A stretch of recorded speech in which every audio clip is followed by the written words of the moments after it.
Hello guys, it's Jonathan back with another video today. Music, the video we want to talk about today. It's a sequel I like. Uh, it doesn't get appreciated a lot. It doesn't get a lot of talk for some reason. It kind of falls under the radar, like forgotten sequels. Because the horror sequels always get talked about: Scream 2, Halloween 2, Psycho 2, Aliens, stuff like that. Friday the 13th Part 2, stuff like that. Um, this one I actually think is a really good sequel. I don't know everyone's problem with this movie is. At least it was the same plot as the original. It came out in the year 1998, and it is I Still Know What You Did Last Summer. Um, so it basically tells the story of Julie James, played by Jennifer Love Hewitt, who is still, who has recurring nightmares and bad dreams and hallucinations ever since the first movie happened, and it's like been a year already since the first movie's events. So she basically lives near in front of a college, like in front of the college she goes to. Her boyfriend played by Freddie Prinze Jr. in the movie wants her to come back to the Southport, but because of what happened, she doesn't want to go back there. So she wants a trip to the Bahamas, all paid expenses trip. We had to answer a radio question. Capital Brazil. They say it was Rio, which is actually Brasilia. That's a country in Rio. Rio is the country. Um, so even if they didn't answer right, they were still gonna win the contest either way. So yeah, they go and they meet her, Brandy, and they meet this guy, and then they meet another guy from college. They go to the Bahamas, and Freddie Prinze Jr. is gonna go there to surprise her, but he runs into trouble on the road. He sees like this body with a sticker on, and he goes and checks it out, and well, because of that, his friend gets killed, and he gets chased down. He gets chased down in the truck and jumps off the cliff and gets injured. So he gets injured, um, and he's in the hospital. And because of him in the hospital, it gives the fisherman right here on the bottom, it gives him time. It gives him, you know, time to beat her there, and gives him time.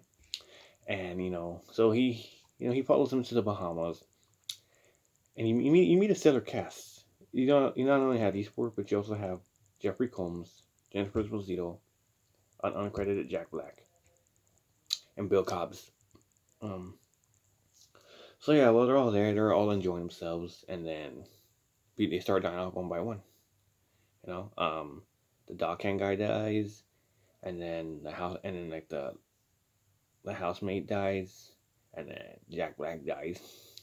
So Freddie Prinze Jr., he escapes the hospital and takes matters into his own hands. He breaks out the hospital, uh, takes a bus, buys a gun, all that, and he holds up a porter, he holds up a dock person for the boat to get to the island.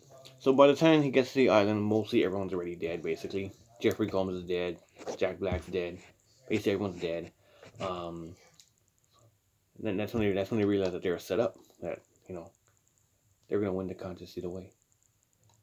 Um, so it turns out that someone else is working alongside the killer, and well, yeah, he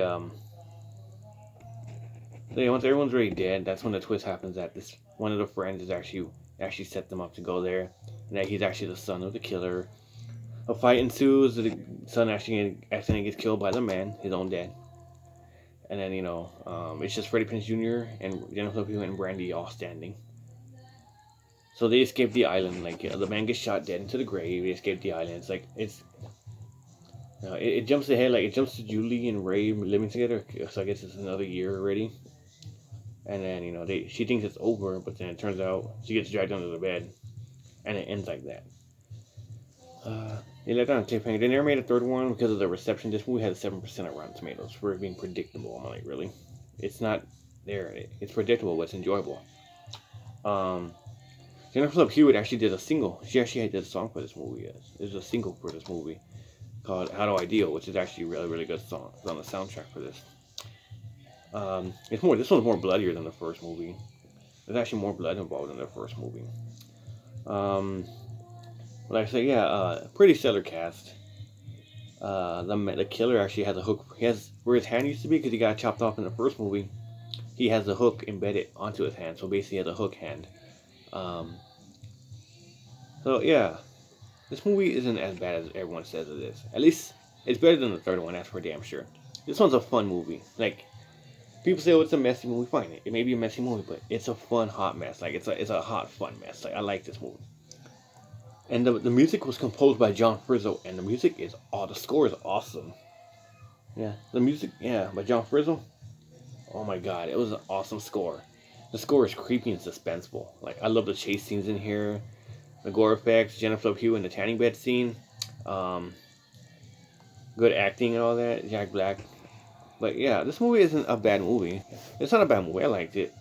1 and 2 are good. Third one can go fuck off for all I care. But this one's a really good movie.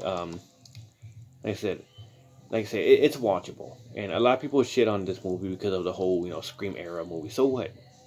The Craft, The Faculty, those are all around the era. But yeah, this was released in 1998. Big year for horror movies also because you had Blade, you had Urban Legend, and Halloween H2O, Bride of Chucky, Faculty, you got stuff like that.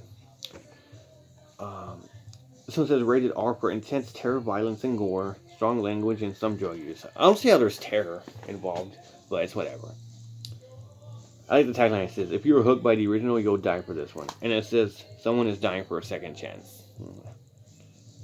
Jennifer Hewitt got hotter in this movie than she did in the first movie.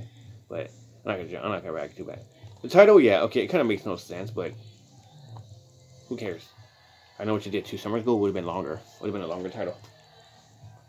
But who cares? I love this movie. Not as bad as everyone says. Is it as good as Scream 2? And hell no, Scream 2 is way better. But that doesn't mean this one's bad. In my opinion, I think it's a good movie. I just wish they would have made a third one right after this movie, like with the same cast. But what am I gonna do? Well, guys, that was my look into I Still Know What You Did Last Summer. What do you guys think? What do you guys think of this movie? I reviewed this movie. Went over the plot, loved it. Those of you who haven't seen it, I say skip this video first, and we'll watch it. It's a guilty pleasure for me. If you guys enjoy, guilty pleasure teen movies, this is a right movie. I'm gonna watch this also during the week of Halloween. I'm also gonna watch this on Halloween because we're on the 29th of October, so we're basically 2 more days left. This will be one of the movies I watch. But I love this movie. Well, guys, let me know what you think in the comments below. What you think of I Still Know What You Did Last Summer. Good, bad, guilty pleasure, love it, Stay safe, guys. Happy Halloween. Enjoy yourselves, okay?